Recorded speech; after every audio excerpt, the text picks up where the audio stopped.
Question 1 says, solve 7x plus 10 equals 0.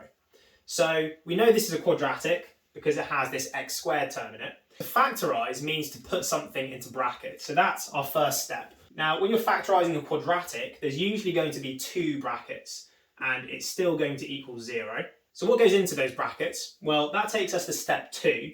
Now, the first thing we do is we write our x's. We need this and this to multiply to make x squared. So the only 2 things that can multiply to make x squared are x and x. But what 2 numbers go here and here? Well, these 2 numbers need to multiply to make 10. This takes us to step 3, to write out our factor pairs. The 2 numbers that times to make 10 could be 5 and 2, or it could be 10 and 1. Now, step 4 is to choose the correct factor pair. Now, we need these 2 numbers to add together to make 7. We need this 7x term to be here. And you can clearly see that 5 and 2 would be the correct factor pair for this question because it adds to make 7.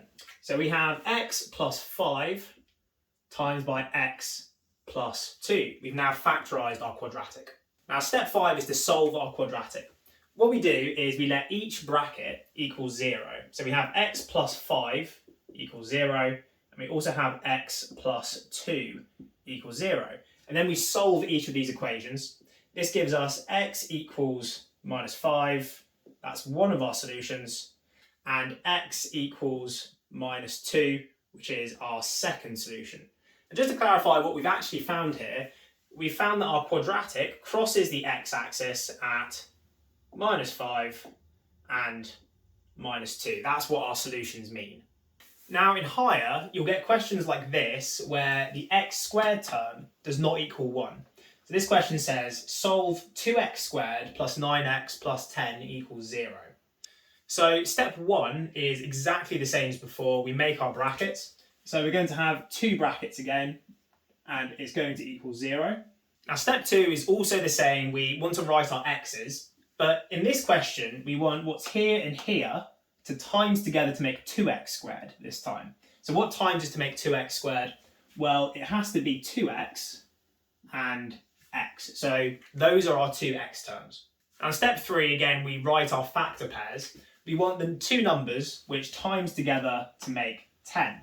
So again, it could be 2 and 5, or it could be 1 and 10.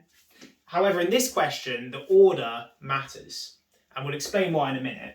But that means it could also be 5 and 2, or it could be 10 and 1. But in step 4, we want to choose our correct factor pair, which will correctly solve our quadratic.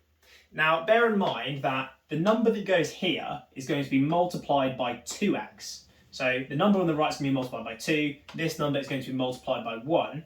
So our 2 numbers can't just add together to make 9 this time, because one of them will be multiplied by 2. Now let's use a bit of trial and error. Let's try this one here, 2 and 5. Now, if we were to use these, we know that the 2x will be multiplied by 5, and the 2 will be multiplied by x. That would give us 2x and 10x. And if we add 2x plus 10x, we actually get 12x. Clearly, this isn't correct because we want 9x. So this is not the correct factor pair. What if we tried the other factor pair? What if we switched the 5 and the 2 the other way? Well, we know the 2x is now going to be times by 2, which makes 4x. And the 5 is going to be multiplied by x, which makes 5x. And if you add them together, well, it makes 9x. So this is the correct factor pair. And like before, we now solve. So we let each bracket equal 0. So we've got 2x plus 5 equals 0. And also x plus 2 equals 0. Now, if you were to solve this, take away 5 from both sides. You have 2x equals minus 5. Then divide by 2, you have x is equal to minus 5 over 2. And if you take away 2 from both sides here, you have x equals minus 2. So our 2 solutions are x equals minus 5 over 2 and x equals minus 2. Please watch the next video for some worked examples.